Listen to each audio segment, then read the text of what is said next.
Oui, mais pas la CENI toute seule.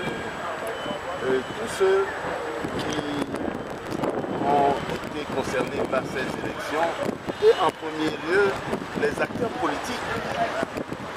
Et c'est là que nous pouvons dire que le Togo vient de franchir un grand pas, celui de faire en sorte qu'à l'occasion d'un scrutin, on arrive à une plateforme de consensus et où tout un chacun se dit allons-y, accompagnons nos populations et faisons en sorte que nous puissions d'abord placer les institutions, placer les hommes et nous attaquer aux problèmes qui sont les nôtres. Il ne faut pas se voiler la face. Les problèmes du Togo sont nombreux, mais il suffit d'avoir un peu de volonté. Il suffit d'avoir un peu de confiance. Qui aurait pu dire que le CST Arc-en-Ciel puisse se présenter à la veille d'une élection et obtenir tant de sièges?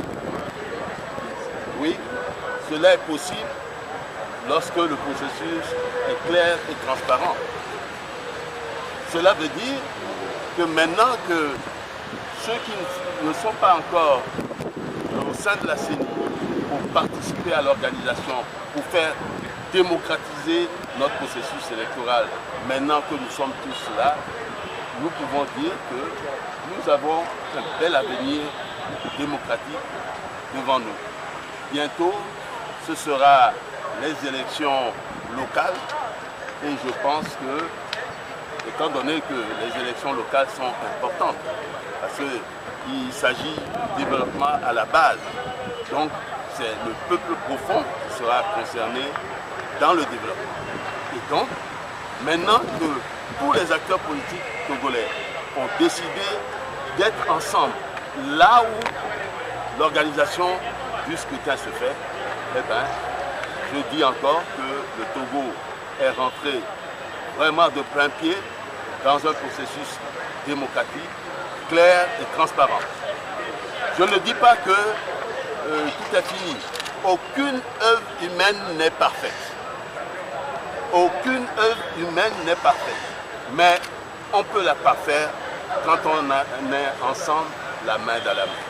C'est ce que je souhaite pour la CENI qui nous a grandis aujourd'hui, ce que je souhaite pour tous les acteurs politiques qui nous ont grandis, ce que je souhaite pour nos gouvernants, qu'ils voient qu'il vaut mieux de la transparence, il vaut mieux de la démocratie qu'autre chose. Et l'alternance, c'est sûr, l'alternance pacifique arrivera au Togo, sinon il est déjà arrivé.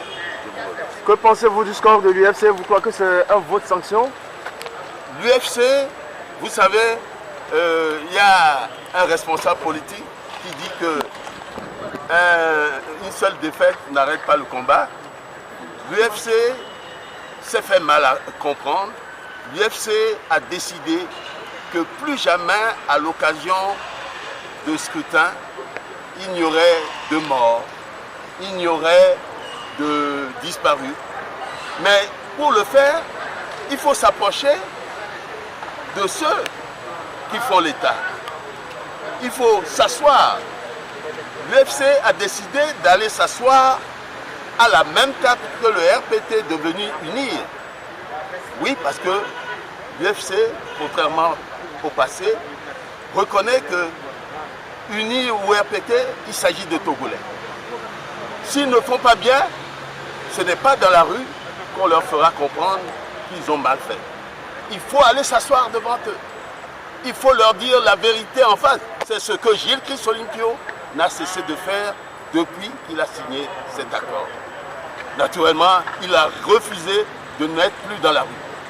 Aucun autre parti politique, aucun autre leader n'a été autant dans la rue que Gilles Christ-Olympio.